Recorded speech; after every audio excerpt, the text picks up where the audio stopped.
C'est directement. Bonjour à tous. Bonjour, bienvenue. Bonjour. Bonjour. Tout le monde.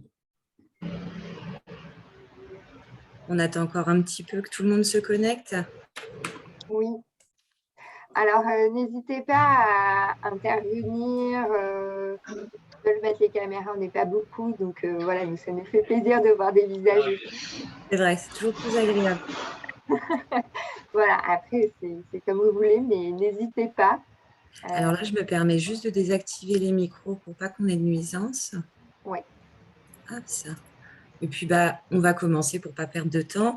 Eh bien, bonjour à toutes et à tous et bienvenue donc à ce nouvel Achat Lab Contrat IT portant aujourd'hui sur les achats et la sécurité. Ce webinaire est organisé par le Conseil national des achats et aujourd'hui en compagnie de Marine Hardy, avocat directeur des pôles innovation et sécurité au sein du cabinet iClo. Bien, je vais te laisser la parole, Marine, pour te présenter éventuellement et puis commencer à nous en dire plus à ce sujet. Merci à toi. Merci beaucoup, Déborah. Alors, enchantée à tous. Moi, je suis avocat depuis maintenant une dizaine d'années. Je travaille au sein du cabinet ITILO. ITILO, on est une petite équipe d'une dizaine d'avocats, mais on est focus sur que les sujets d'IT. Et on accompagne notamment beaucoup de services achats dans le cadre des négociations de contrats IT. Et aujourd'hui, on va aborder le thème de la sécurité. Alors, la sécurité, parce que ça vous concerne directement. Alors, ce qu'on va faire, c'est qu'on va vous présenter les enjeux juridiques, parce qu'on le sait aujourd'hui, vous êtes de plus en plus… il y a des demandes en interne des métiers d'achat de solutions de sécurité. Il y a aussi parfois des points particuliers à vérifier dans les achats informatiques que vous faites, parce que notamment tout ce qui concerne la sécurité peut également avoir un enjeu financier fort pour l'entreprise, mais également avoir des coûts dans ce que vont faire les prestataires en matière de sécurité. Donc, on va vous présenter ces différents enjeux aujourd'hui. Et je suis accompagnée de Zanira, qui est également une collaboratrice du cabinet ITILO. Peut-être je te laisse te présenter en 2 mots, Zanira. Oui, bonjour. Bonjour à tous. Oui, alors moi, j'ai intégré le cabinet ITILO récemment. J'ai prêté serment récemment et effectivement, j'accompagne Marine sur les sujets de cybersécurité.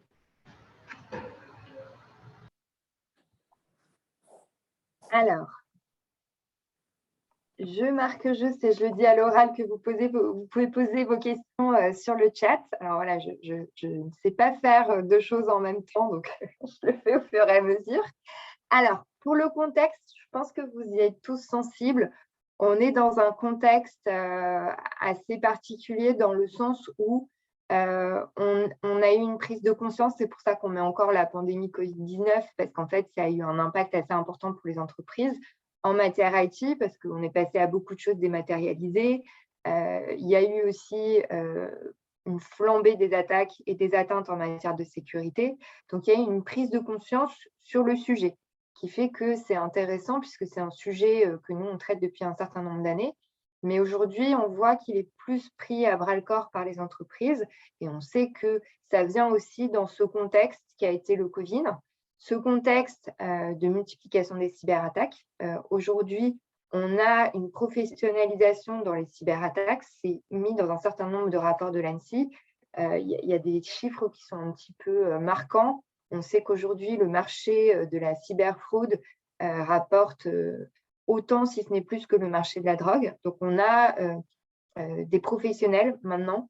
Et donc, ça conduit à une multiplication des attaques et une professionnalisation des attaques qui sont parfois de plus en plus ciblées pour les entreprises et de plus en plus précises.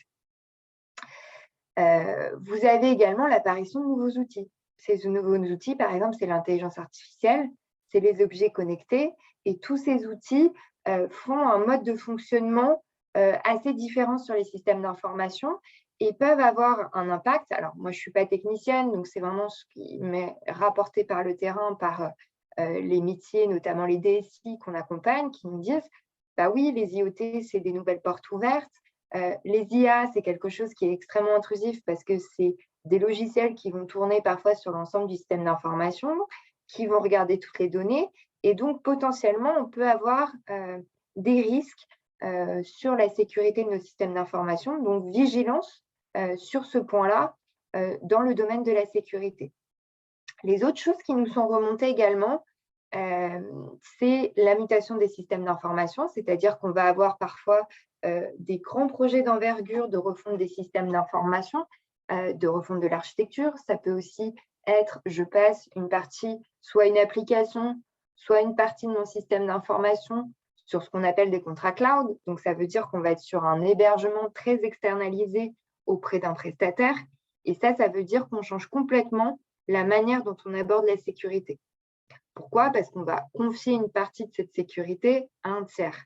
Et ça veut dire qu'à ce moment-là, il faut vérifier avec ce tiers, et je vous détaillerai un peu plus tard, qu'il remplisse bien les obligations que vous voulez qu'il remplisse et que ce soit dans les conditions tarifaires que finalement vous avez négociées. Parce que n'oubliez pas, tout ce qui n'est pas marqué au contrat n'est pas une obligation pour un prestataire, et donc c'est un coût financier en plus. Et enfin, l'autre point, c'est le manque de ressources qui peut être soit dans votre entreprise, soit dans l'entreprise du prestataire avec lequel vous co-contractez. Alors, pourquoi c'est un point d'alerte? C'est parce que si vous identifiez que chez vous, vous n'avez pas les ressources internes, c'est intéressant de couvrir ça et de voir comment vous allez pouvoir être aidé par des tiers sur le sujet. Ces tiers qui peuvent être vos prestataires actuels ou des prestataires tiers. En tout cas, c'est intéressant d'identifier ce besoin en interne. Si vous n'avez pas les compétences, il faut l'anticiper. Ça, c'est pour le contexte global. D'un autre côté, on a un cadre juridique qui est, je dirais, complexe et complexe à plusieurs niveaux. Le premier, c'est qu'aujourd'hui, on n'a pas de cadre unifié en matière de sécurité. Ça veut dire que vous avez un système d'information, vous n'avez pas des textes qui vous disent « il faut faire comme ci, comme ça ». On a soit des secteurs qui sont soumis à une réglementation très stricte, par exemple le secteur de la santé, par exemple le secteur bancaire. Là, on a des obligations très strictes en matière légale. Soit vous avez des domaines, et bien évidemment, on pense aux données à caractère personnel, où là, on a des enjeux de sécurité qui sont assez forts et qu'il va falloir respecter. Et enfin, le dernier point sur lequel j'attire votre attention, c'est qu'on a une évolution en matière d'appréhension des juridictions sur le sujet. Il y a quelques années, en quelque sorte, une entreprise était la victime d'une attaque. Et donc, finalement, les juges, quand on retrouvait, parce que ça arrive de retrouver les criminels, considéraient l'entreprise dans un rôle de victime. Aujourd'hui, on bascule dans une autre démarche qui est de dire vous ne pouvez ignorer ce risque, vous devez donc vous protéger, notamment parce que vous avez sur vos systèmes d'information de nombreuses données de tiers et parce que souvent vous êtes dans des écosystèmes IT où vous allez avoir plein de liens avec d'autres systèmes d'information. Donc, les magistrats vont être beaucoup plus réticents à reconnaître que l'entreprise est une victime à part entière si elle n'a pas mis en œuvre un certain nombre de mesures de sécurité. Et c'est ce qu'on va vous détailler. Et c'est pour ça qu'on vous sensibilise aujourd'hui sur le sujet. C'est que si elles ne sont pas mises en place dans vos entreprises ou si elles ne sont pas demandées aux prestataires qui interviennent pour vous, c'est beaucoup plus difficile d'aller plaider devant des juges que vous êtes victime d'une attaque et que vous avez perdu les données. Alors, pour aborder la sécurité, je vous propose de le voir en plusieurs points. Le premier point, c'est que bien évidemment, la sécurité, ça s'anticipe. Ça veut dire que ça s'anticipe dès le début d'un projet. Et ça, on va en parler de manière un peu plus particulière sur un projet IT, par exemple, quand vous contractualisez. Le deuxième, c'est que c'est une organisation quotidienne. Ça veut dire qu'il y a des méthodes et des leviers à mettre en place pour pouvoir, alors aussi bien technique qu'opérationnel que juridique, mais il faut être alerte sur ces leviers-là pour maîtriser le risque de l'entreprise, qui soit juridique, donc notamment la conformité légale, mais il y a aussi le risque financier. Je peux causer des dommages à des tiers. Je peux avoir un propre dommage financier très important pour mon entreprise. Et le risque technique, bien évidemment, ça a un coût, une attaque, et ça peut impacter très fortement les systèmes.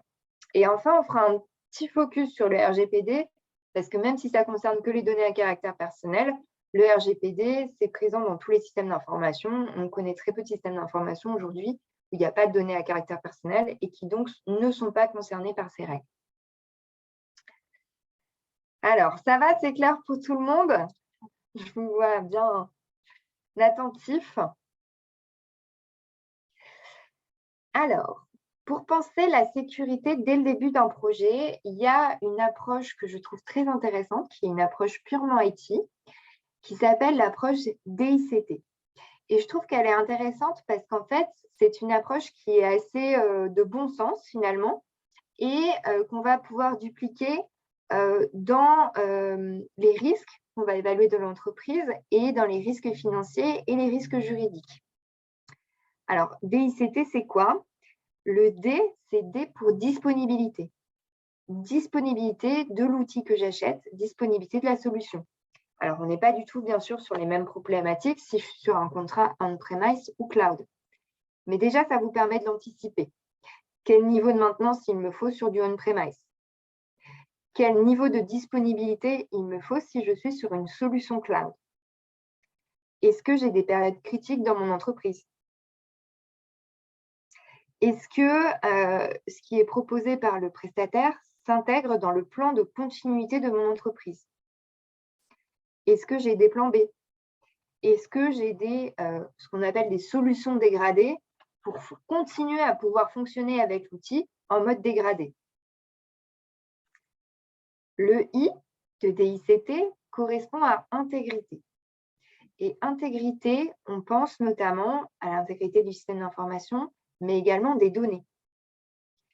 Que se passe-t-il en cas de perte de données? Que se passe-t-il en cas de mauvaise manipulation des données par le prestataire? Qui s'occupe de la restauration des données, par exemple? Ça, si vous ne le prévoyez pas, ce n'est pas automatique et ce sera un coût supplémentaire que vous facturera le prestataire. Donc, tous ces points-là, si vous ne les avez pas anticipés, n'oubliez pas, si ce n'est pas écrit au contrat, vous aurez éventuellement une prestation complémentaire qui vous sera facturée soit par le prestataire qui s'occupe de la solution, soit par un tiers si le prestataire n'est pas capable de faire la prestation. Et c'est important aussi de poser des questions parce qu'il y a certains prestataires qui refusent de faire certains types de prestations. C'est leur business model. Et dans ces cas-là, c'est intéressant d'identifier que vous allez devoir recourir à un tiers et de l'anticiper et éventuellement de contractualiser avec ce tiers avant que l'incident de sécurité se passe. Parce que vous comprenez bien que quand vous faites face à un incident de sécurité, vous n'êtes pas du tout en position de négociation. Et bien évidemment, on veut que tout reparte le plus vite possible. Donc, en général, on négocie très peu et on accepte les tarifs catalogues du prestataire. Le C de DICT, c'est le C de confidentialité. On l'oublie souvent, mais c'est important de protéger les données, surtout que vous prenez souvent un certain nombre d'engagements vis-à-vis des tiers sur la protection, notamment de la confidentialité de ces données. Donc, ça veut dire qu'aucun tiers n'accédera à ces données. Ça veut dire que si je suis sur un cloud public, ça veut dire sur un même serveur où les données sont partagées, je vais devoir vérifier qu'il y a un cloisonnement qui est robuste. Je vais devoir le demander au prestataire et je vais devoir demander qu'il me fournisse un certain nombre de garanties sur le sujet. Et puis, qui est habilité à accéder aux données? Où sont-elles stockées? Ce n'est pas pareil si on sait physiquement qu'elles sont stockées dans un data center ou si on ne sait pas du tout et qu'on a accepté une chaîne de sous-traitance en cascade et que les données peuvent faire le tour du monde et être dupliquées sur X serveurs. Et ça va avec le dernier point qui est la traçabilité. Dans quel contexte est-ce que je suis? Est-ce que je suis capable de tracer toutes les opérations qui sont faites? Alors, ça va concerner les données, mais ça va concerner aussi tout ce qui se passe sur le système d'information. Pourquoi? Parce que vous allez chercher ce qui s'est passé quand vous allez avoir un incident de sécurité. Et si vous ne gardez pas cette traçabilité, vous ne pourrez pas remonter à la source de « c'est passé par tel ordinateur ». On remonte de l'ordinateur à l'adresse IP et on peut mener l'enquête et on peut trouver où était la faille. Donc, et cette traçabilité, il faut prévoir des outils. Qui a la charge de ces outils? Est-ce que vous avez des reportings réguliers? Est-ce que finalement, vous allez avoir accès régulièrement ou est-ce qu'il faudra demander l'accès? Qui s'occupe de la sauvegarde de cette traçabilité? Est-ce que c'est vous? Est-ce que c'est le prestataire? C'est des points qu'il faut anticiper, qui sont extrêmement importants. Et quand vous vous posez ces questions dès le début du projet, ça vous permet de cadrer techniquement et financièrement tout un certain nombre de problématiques. Et enfin, quand vous allez les noter dans le contrat, c'est très intéressant puisque vous allez pouvoir engager la responsabilité juridique de votre contractant qui n'a pas respecté les obligations que vous lui avez demandées. Ces obligations ne sont pas des obligations légales. Ça veut dire que si vous ne les marquez pas au contrat, elles ne sont pas sur la responsabilité du prestataire. Attention. Deuxième point, et ça découle de source, c'est s'entourer des bons prestataires. Alors, comment on fait pour s'entourer des bons prestataires? Il y a des pratiques du marché qu'il faut connaître, qui sont importantes à suivre parce qu'elles correspondent à ce qu'on appelle classiquement l'état de l'art. Et en général, on dit qu'il faut être au niveau de l'état de l'art. Comme ça, on ne peut pas nous reprocher de ne pas avoir pris les bonnes dispositions. Ça veut dire quoi? Ça veut dire que souvent, on demande un certain nombre de certifications aux prestataires. Les normes ISO, elles sont assez connues. Les 27001, c'est du grand classique. Il y a tout un nombre de certifications qui se développent en matière de sécurité qui sont fournies par l'ANSSI. C'est très intéressant de demander au prestataire s'il a ces certifications ANSSI ou vous avez aussi des certifications faites par des tiers privés reconnus sur le marché qui auditent, par exemple, il y a des prestataires qui se font auditer une fois par an par ces prestataires et qui vous fournissent le rapport d'audit. Alors, pas tout le détail du rapport, mais qui vous fournissent souvent le résumé qui dit qu'il n'y a pas de difficulté en termes de sécurité qui a été détectée par ces prestataires. Et enfin, bien évidemment, c'est regarder les contrats. Avoir un contrat robuste et prévoir que dans le contrat, il n'y ait pas tout un tas de clauses, notamment d'exclusion de responsabilité. Maintenant, c'est courant que les prestataires disent « moi, je ne suis pas responsable en cas de virus ». Ben non. S'il y a un virus qui arrive via le prestataire et que c'était un virus qui était connu depuis 2 ans et que c'est parce qu'ils n'ont pas mis les patchs de sécurité, ils doivent être responsables. Donc, il faut rentrer dans le détail et la finesse de ces clauses parce que sinon, s'ils ne sont pas responsables, vous ne pourrez pas vous retourner en garantie contre ce prestataire. Donc, c'est un enjeu assez important. Et enfin, le dernier point sur lequel j'alerte votre attention, c'est quand vous êtes dans le cadre d'un projet, c'est important d'auditer vos contrats actuels de votre système d'information. Pourquoi? Pour savoir si vous avez le droit de faire un certain nombre d'opérations. On a des contrats qui sont de plus en plus complexes, notamment en termes de sécurité. Ça veut dire que vous allez par exemple avoir un prestataire cloud qui va dire « moi, si un tiers accède, autre que vous, accède au système d'information, eh bien, je ne suis pas responsable. » Or, si vous voulez qu'un tiers fasse un développement, fasse une mise à jour, fasse une maintenance sur une application qui est sur ce système cloud, il faut absolument lever ce point-là. Parce que s'il y a un problème en matière de sécurité, votre prestataire cloud n'est pas responsable alors que vous pourriez engager sa responsabilité. Ou alors, il aurait pu vous préconiser certaines mesures de sécurité à mettre en place vis-à-vis de ce tiers qui allait intervenir sur le système. Parfois, vous avez des préconisations aussi de prestataires qui se trouvent dans les annexes des contrats qui disent « moi, ok, mais vous ne pouvez pas faire telle et telle utilisation de la solution ». Et donc, quand vous faites un projet qui va impacter une solution existante, finalement, vous allez rentrer dans ces alertes des autres prestataires et ça va jouer sur les responsabilités. Donc, c'est extrêmement important de vérifier ce que vous pouvez faire, pas faire et l'impact en termes de sécurité que ça aura. Et s'il y a des ajustements contractuels à faire, éventuellement des renégociations, voire peut-être vérifier que ça rentre bien dans le périmètre, par exemple, où on vous aidera s'il y a une difficulté en matière de sécurité et ça ne vous fera pas une surcharge financière. Voilà les quelques points sur ce début de projet. Et donc, je vous propose de passer à un petit cas pratique Alors, je ne sais pas si on peut, peut-être, Déborah, vous débloquer les micros. Nous, on aime bien quand tout le monde participe. Donc, je vous laisse le lire. Et puis, qui veut commence. Peut-être, je vais simplement rappeler les enjeux quand vous êtes sur du on-premise. Les logiciels sont installés chez vous. Donc, on-premise, c'est licence. Alors que quand vous êtes en SaaS, tout est plutôt géré par le prestataire. Alors, selon vous, quels seraient les impacts en matière de sécurité?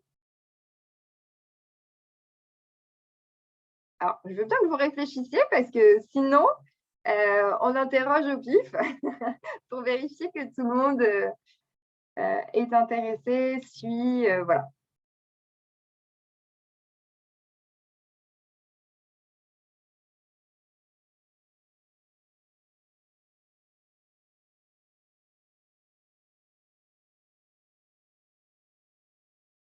Personne veut se lancer? Bon.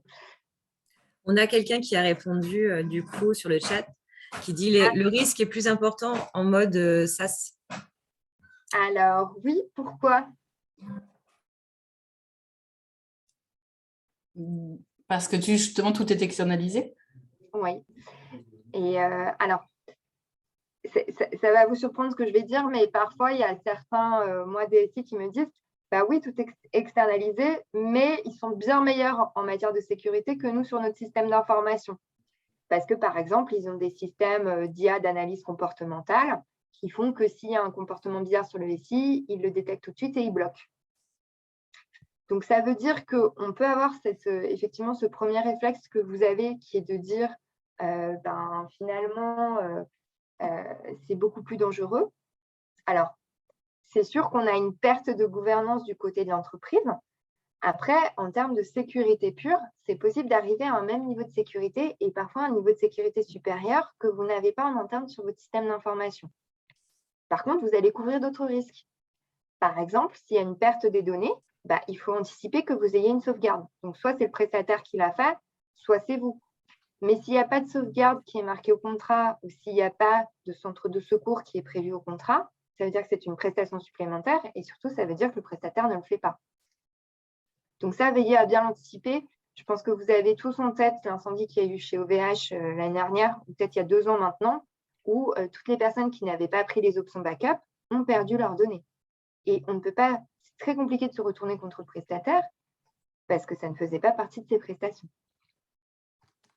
Donc, ça veut dire qu'on ne va pas avoir les mêmes clauses de sécurité du tout dans les 2 cas. Alors, je vois également localisation géographique des données est un enjeu majeur.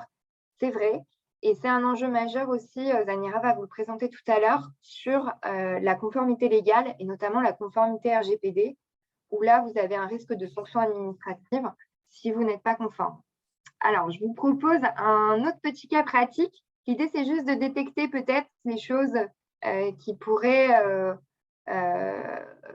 vous alerter ou poser un problème en matière de sécurité. Bon, on a pris un excès du contrat cloud d'Oracle, donc voilà, je pense qu'il y en a certains qui sont familiers avec ces CGV. On a pris le truc un petit peu en énorme.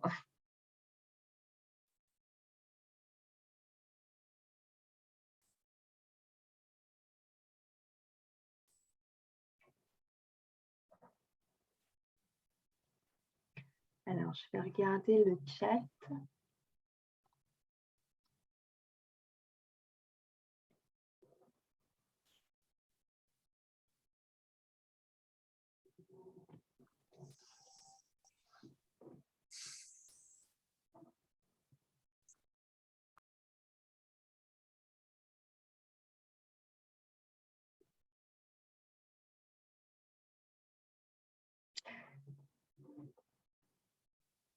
Daniela, tu peux peut-être rebondir?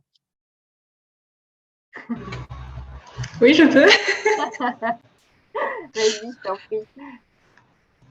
Déjà, en fait, c'est écrit que le client est responsable de toutes les failles de la sécurité et de toutes les conséquences des dites failles. Donc, en fait, ça montre que Oracle ne prend aucune responsabilité.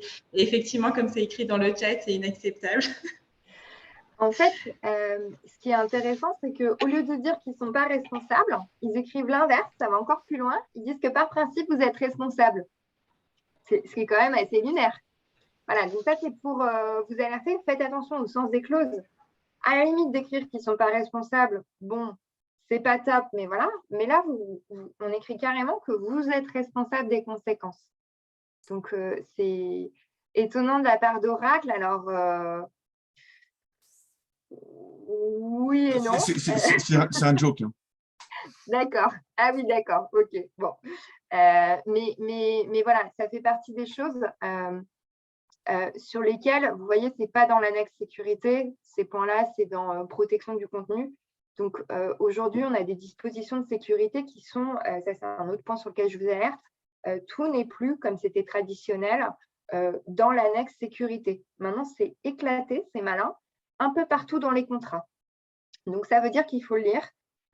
Tout n'est pas cloisonné dans l'annexe sécurité. Donc, il faut le lire. Après, c'est beaucoup de bon sens. Mais voilà, il faut être vigilant dessus. Merci à tous pour votre participation. Alors, on va en arriver à la deuxième partie qui est organiser une exploitation future et sereine. Et là, on vous propose 4 points à envisager. Alors, Zanira, je te laisse peut-être présenter le premier sur gérer les utilisateurs. Oui, merci Marine. Effectivement, en fait, on vient de parler du fait qu'il fallait penser à la sécurité dès le début du projet, mais ce n'est pas suffisant. Il faut également s'organiser pour penser à la sécurité tout au long de votre projet, mais également tout au long du cycle de vie de votre système d'information. Et donc, le premier point à organiser, c'est la gestion des utilisateurs, puisque en réalité, le premier risque en termes de sécurité, en termes de failles de sécurité, c'est le risque humain.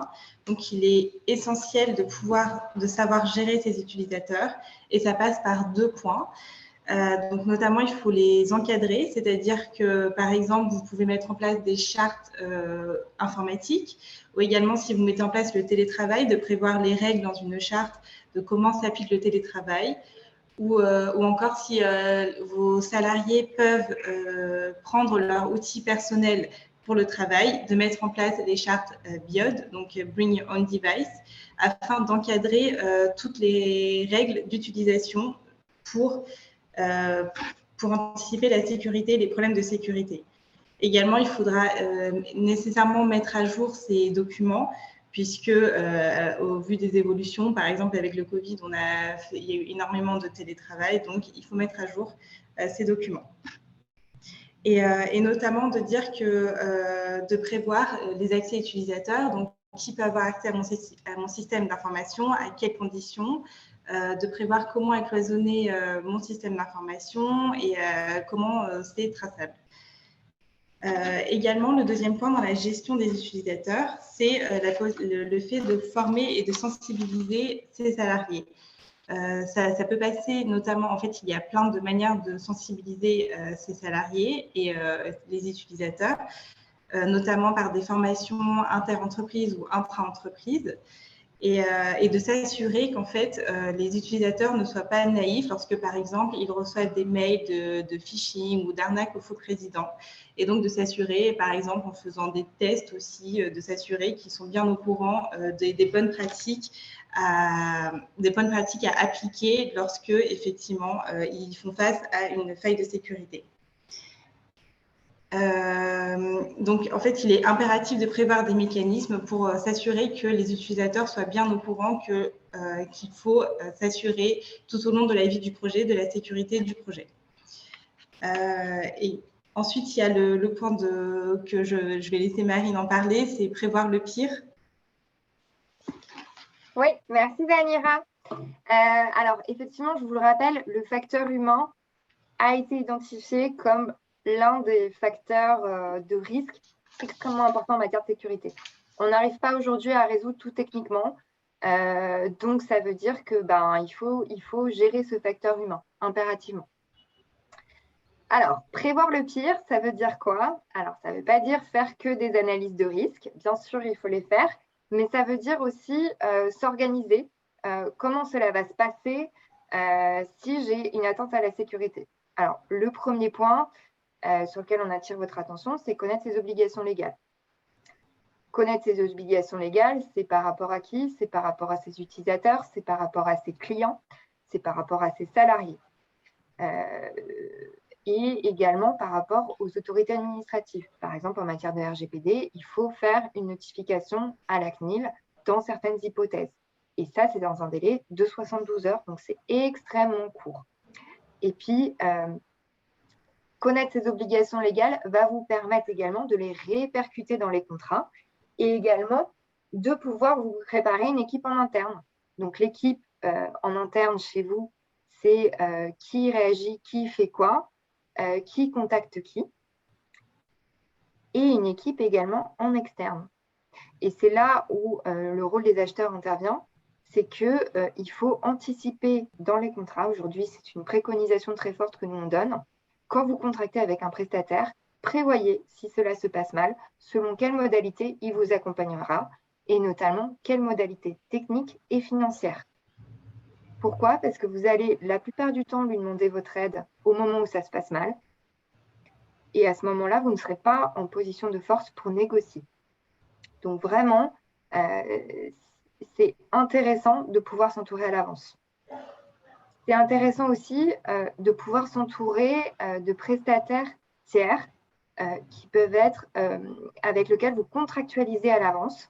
Ça peut être des entreprises spécialisées en matière de sécurité ou en cas d'incident, vous savez que vous pouvez les appeler selon quelle modalité, selon quel niveau de service, dans quel délai ils interviendront et selon quelle modalité financière. Et ça peut être également tout un tas de professions qui se développent dans le domaine. Vous avez les prestataires IT historiques, vous avez également les huissiers, vous avez également nous, par exemple, les avocats. Je me permets de le dire parce que ça évite plein de tensions au moment où un incident de sécurité se passe. En termes humains, c'est très anxiogène pour les équipes. Souvent, ça a un impact très fort sur le système d'information. Donc, plus vous avez évacué de questions à l'avance, plus vous êtes organisé, plus la gestion de l'incident se passe de manière sereine. Donc ça, c'est quand même assez intéressant. Et le dernier point, bien évidemment, c'est la couverture assurantielle. Et de connaître bien sa police d'assurance. Alors, aujourd'hui, il y a plein d'assurances cyber qui se développent sur le marché. Si vous avez des vieilles RC Pro, c'est intéressant de les relire pour voir si ça peut rentrer dedans. Analyser vos contrats d'assurance, c'est extrêmement intéressant. Et quand vous êtes sur un contrat d'assurance cyber, regardez qu'est-ce qui est dans la couverture de l'assurance et si vous n'avez pas un certain nombre de mesures à mettre en place, parce que c'est de plus en plus la pratique, pour que l'assurance puisse jouer. Notamment en matière de sécurité, maintenant les assurances demandent de remplir des questionnaires, par exemple, sur votre niveau de conformité, RGPD, sur les mesures mises en place par l'entreprise. Et ça fait varier aussi financièrement le montant de votre police d'assurance en fonction des mesures que vous avez mises en place. Donc, ça peut être intéressant d'avoir une vision globale quand vous négociez un projet IT.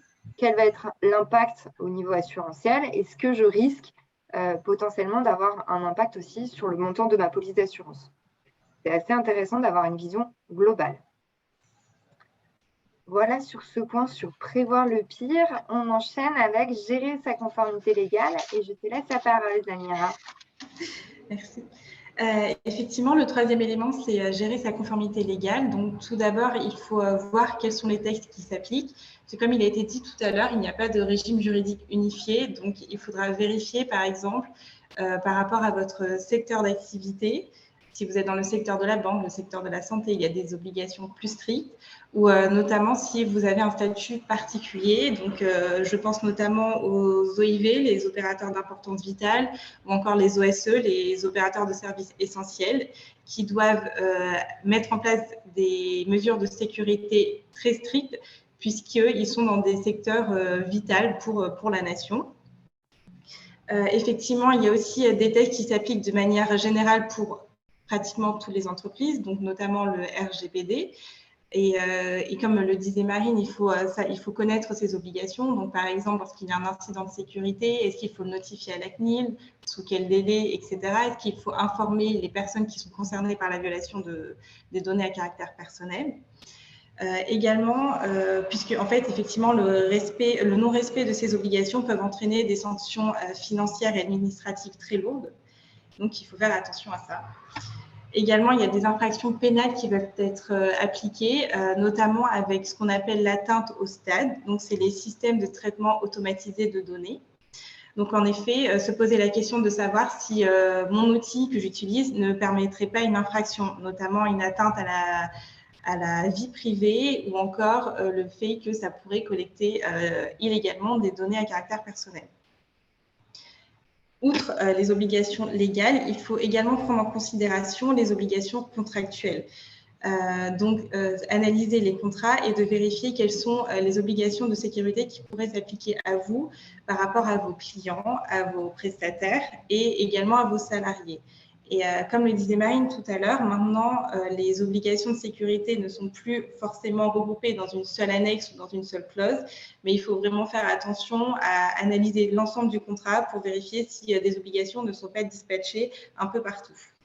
Il y a également aussi ce qu'on va voir juste après, le fait qu'il faut bien analyser si vous avez des DPA, donc les Data Processing Agreements, c'est-à-dire les contrats qui régissent les relations entre responsables de traitement et de sous-traitants lorsque un sous-traitant traite de données à caractère personnel pour le client. Et le dernier point, c'est mettre en place une veille technique et juridique. Et je te laisse reprendre la parole, Marine. Oui, parce qu'il ne faut pas oublier que vos systèmes d'information, ils évoluent tout le temps. On est loin du temps où on construisait un système d'information qui n'allait pas bouger sur 10 ans, 20 ans. Aujourd'hui, les systèmes d'information sont extrêmement évolutifs et on vient mettre sans cesse des nouvelles solutions. On vient sans cesse bousculer un peu l'architecture du système d'information. Donc, c'est important d'être alerte sur ces points-là, d'être alerte sur l'impact. Ça va un petit peu avec ce que je vous disais en début de webinaire. C'est important d'être alerte sur l'impact que ça va avoir.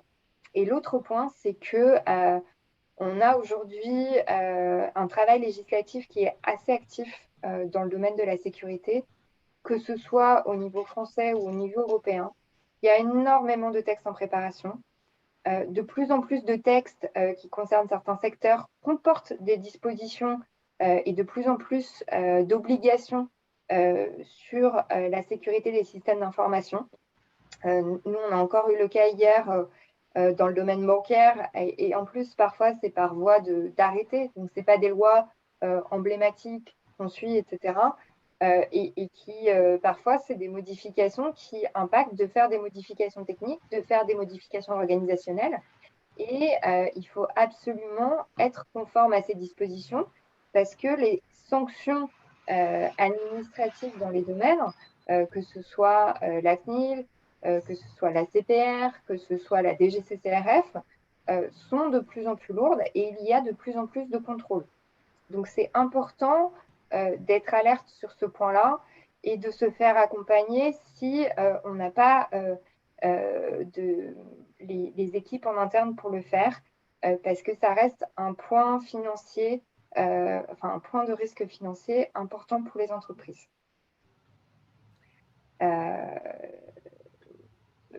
Voilà pour les quelques points sur lesquels, les quelques points, ça en fait déjà pas mal, sur lesquels on voulait vous faire une petite présentation.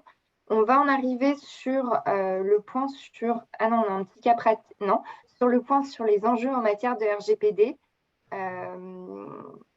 Alors, le RGPD, je pense que ça vous parle tous. On a fait une série de webinaires l'année dernière, également avec le Sénat sur le RGPD. Donc, c'est tout ce qui concerne les données à caractère personnel. C'est un règlement européen. Et on vous en parle parce qu'il vous impacte. Il y a 2 articles emblématiques qui vous concernent en matière de sécurité. Alors, je t'en prie, Zanira, je te laisse prendre la parole. Oui, effectivement. Donc, lorsqu'un client fait appel à un prestataire, le prestataire sera souvent amené à traiter de données à caractère personnel. Et dans ce cas, s'il y a le traitement de données à caractère personnel, le RGPD va s'appliquer. Et les articles 28 et 32 du RGPD mettent en avant les obligations de sécurité que doit mettre en place à la fois le responsable de traitement et le sous-traitant. Donc, on va commencer avec l'article 32 qui, en fait, explique que ce soit le responsable de traitement ou le sous-traitant, ils doivent tous les deux mettre en place ce qu'on appelle des mesures techniques et organisationnelles. Donc, c'est-à-dire des mesures qui permettent d'assurer la disponibilité, mais également l'intégrité, la confidentialité et la sécurité des données. Donc, par exemple, ces mesures peuvent être la pseudonymisation, le chiffrement, mais également des contrôles des accès de ceux qui peuvent accéder aux données à caractère personnel. Et comme je l'ai dit, donc en fait, c'est à la fois le responsable de traitement, mais le sous-traitant également qui doit mettre en place ces mesures. Et ensuite, on en revient au DPA avec l'article 28 du RGPD. En effet, cet article explique que le responsable de traitement et le sous-traitant doivent régir leurs relations et les conditions qui s'appliquent au traitement de données à caractère personnel dans un acte juridique. Donc souvent, ça va prendre la forme d'un contrat ou ça peut aussi prendre la forme d'une annexe à votre contrat principal.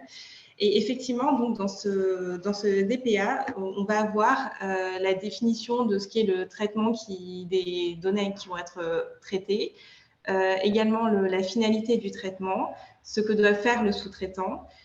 Également, le sous-traitant doit également aider le responsable de traitement à respecter ses obligations en matière de sécurité et en matière RGPD. Également, si le sous-traitant fait appel à un sous-traitant ultérieur, il est impératif de prévoir les conditions pour qu'il puisse effectivement faire appel à un autre sous-traitant. Donc, c'est-à-dire que est-ce que le responsable de traitement peut lui accorder une autorisation générale ou bien une autorisation spécifique pour chaque sous-traitant. Également, il ne faut pas oublier les audits parce que pour le responsable de traitement, c'est essentiel de pouvoir auditer ce que fait le sous-traitant avec les données à caractère personnel dont il traite, puisque il en va de la sécurité de ces données et éviter effectivement des sanctions de la CNIL.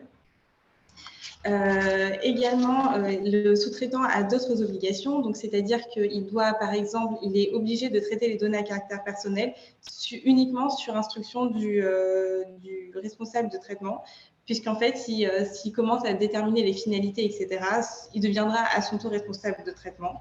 Donc, également, ce sont des enjeux à prendre en compte. Le sous-traitant doit également veiller à ce que les personnes qui traitent des données à caractère personnel dans son entreprise soient également gardent la confidentialité de ces données. Et également, comme j'en ai parlé, de mettre en place les mesures techniques et organisationnelles nécessaires pour assurer la sécurité des données à caractère personnel du responsable de traitement. Également, donc, il y a l'article 33 du RGPD. Alors, oui, alors moi, je me permets juste de préciser un petit point. Attention, toutes ces obligations, elles sont notées dans le RGPD, donc ils doivent vous accompagner. En revanche, le gros débat qu'on a sur les négos de DPA en ce moment, c'est le débat financier. Il ne faut pas s'y tromper. Aujourd'hui, c'est des prestations que les prestataires veulent faire payer. Alors, est-ce que il faut se braquer, est-ce que ça doit être automatiquement considéré comme gratuit parce que le RGPD impose cette collaboration dans un certain nombre de cas?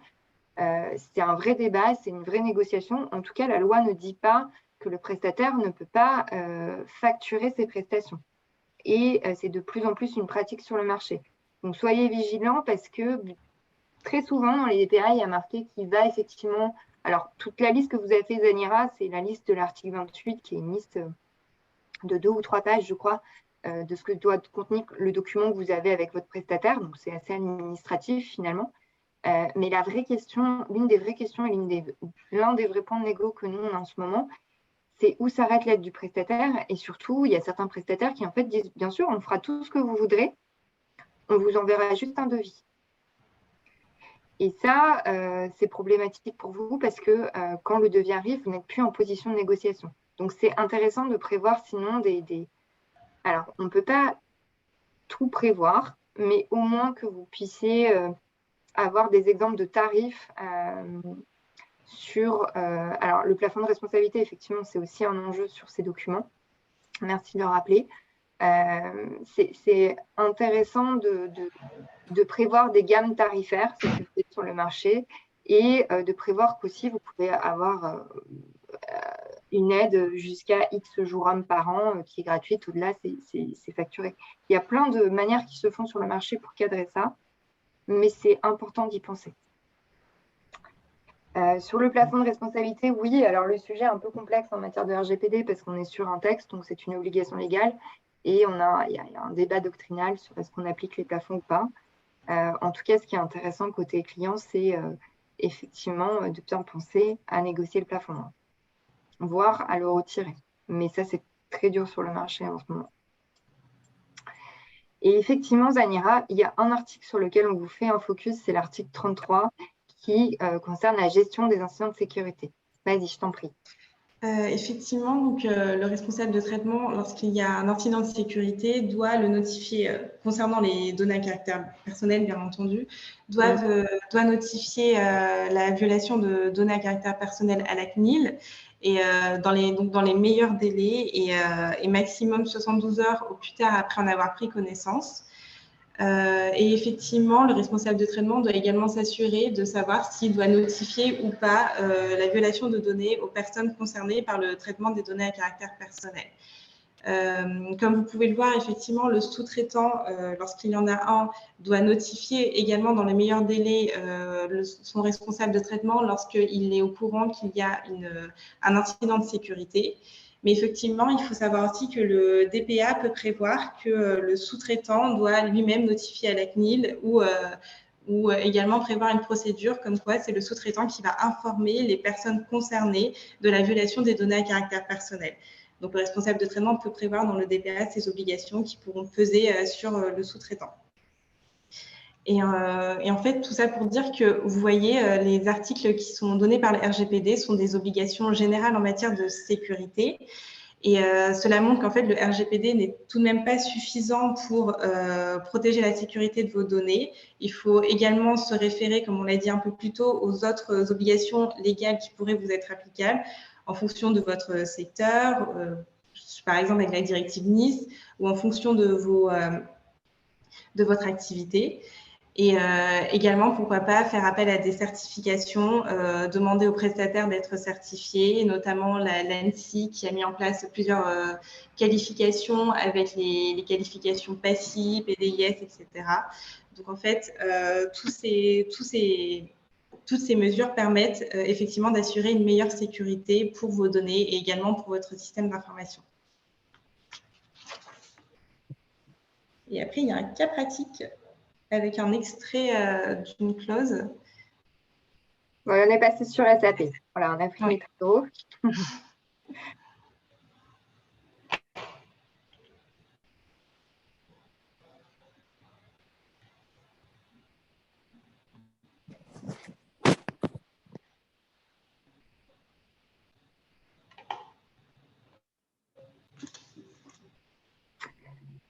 Alors, je vais remettre le chat. Comme je projette, ça me fait des...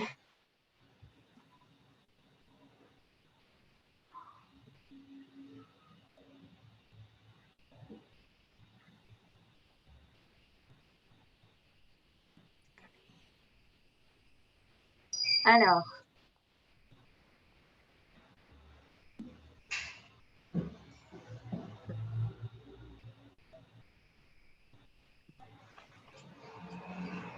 je pense que c'est le dernier cas pratique de la matinée. Après, on arrête de vous faire travailler. Est-ce que quelqu'un veut prendre la parole et y répondre, du coup?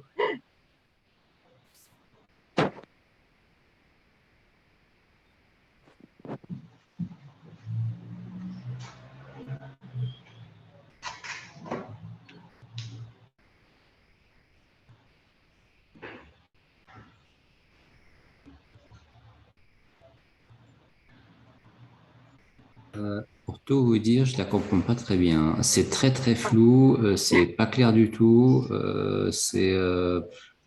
Autant l'article RGPD 2833 ils sont clairs, enfin même s'ils sont pas exhaustifs. Autant cette clause, pour moi c'est du charabia quoi. Enfin, c'est pas clair, c'est absolument pas clair du tout. Ouais. Là, il cherche clairement en fait à en faire le minimum. Oui. Ils prennent pas leur responsabilité. Ils font les efforts raisonnables, point. Ils attendent des instructions, alors qu'ils sont dans le cadre du RGPD, ils sont clairement responsables en fait du traitement. Oui. Et puis, alors, ce qui est intéressant aussi pour vous à détecter au niveau achat, c'est qu'en fait, il vous dit que le contrat… attendez, excusez-moi. Oh là là. Constitue les instructions initiales et qu'à chaque fois que vous allez modifier quelque chose, c'est des instructions supplémentaires. Ce qu'il faut lire derrière, c'est que ça veut dire que ça ne fait pas partie de leur périmètre. Donc, dès que vous allez mettre un nouveau type de données, dès que vous allez demander quelque chose, finalement, vous allez peut-être recevoir un devis. Parce qu'on va vous dire, ah bah oui, mais non, ce n'est pas dans le périmètre initial. Donc, nous, ça ne fait pas partie du périmètre. Sur les efforts raisonnables, ça, effectivement, c'est un point, vous l'avez bien relevé, qui pose problème. En fait, il faut absolument qu'ils suivent vos instructions. Vous pouvez discuter, négocier sur les instructions, mais dès lors que vous, clients, vous donnez les instructions, ce n'est pas au choix pour le prestataire. Alors, parfois, ils vont vous dire, oui, mais nous, techniquement, ça nous bloque.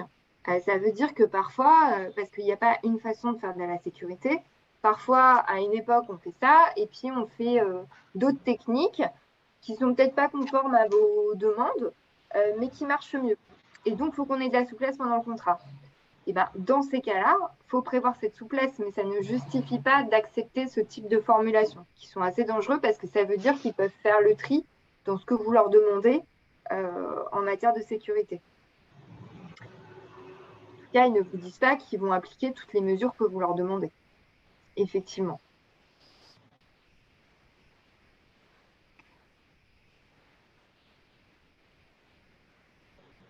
Eh bien, merci beaucoup.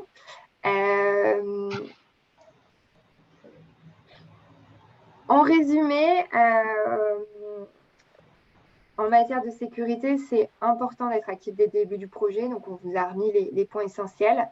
D'être à jour des réglementations, d'anticiper en interne, et puis d'être vigilant sur tout ce qui est donné à caractère personnel, sur les obligations et le respect de ces obligations qui vont être prises par le prestataire et selon quelle modalité financière.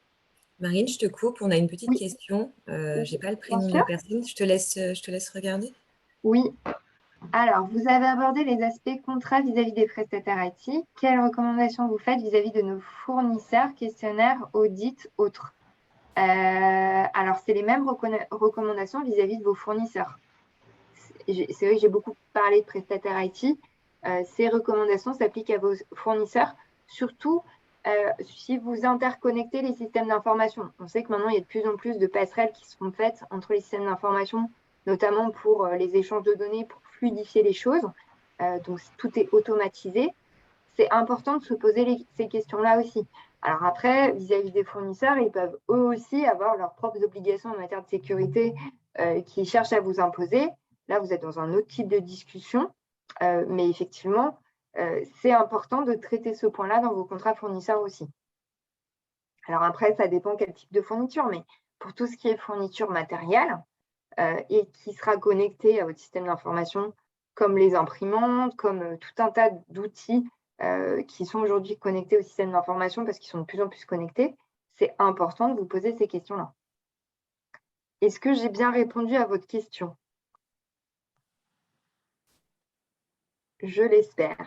Est-ce qu'on va arriver au terme de ce webinaire? Est-ce que vous avez d'autres questions ou des sujets que je n'ai pas abordés parce que en une heure, effectivement, j'ai fait des arbitrages ou des problématiques que vous voudriez partager, voilà, ou des points sur lesquels on n'a pas été clair ou vous souhaitez qu'on revienne, voilà.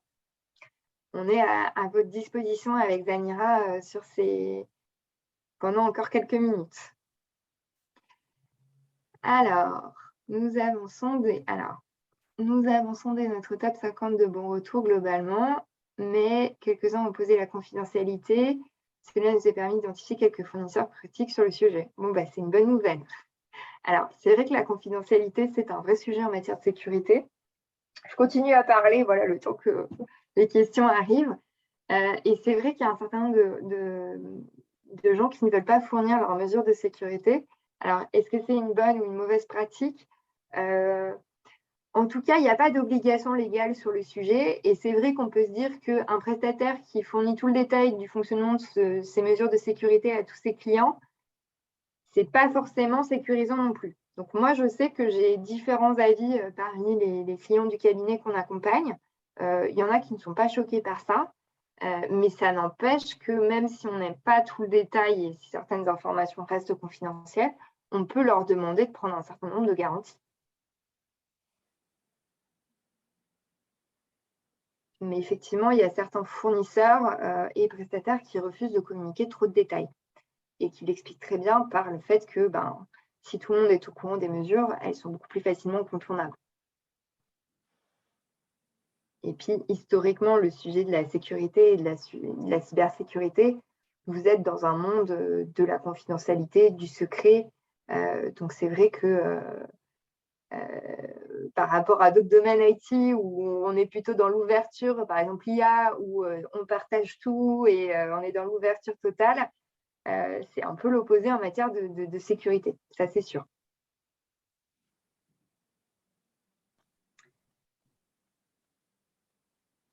Est-ce qu'il y a d'autres questions? Merci pour votre retour. Je vous en prie. Bon, mais en tout cas, moi, j'ai été ravie d'animer ce webinaire. Merci encore, Déborah, pour l'invitation. Merci à vous, Marine et Zanira, aussi pour cette présentation, surtout, et vos conseils et bonnes pratiques à mettre en place maintenant. Merci à toutes et à tous pour votre participation. Notre prochaine HLab Contra IT se déroulera donc le 22 septembre, de 11h à midi. On se retrouve, c'est à la rentrée. Et en attendant, je vous souhaite une très belle journée et bon appétit si vous n'avez pas mangé. À très bientôt. Merci à vous. Bonne journée à tous. Merci, au revoir. Merci. Au revoir.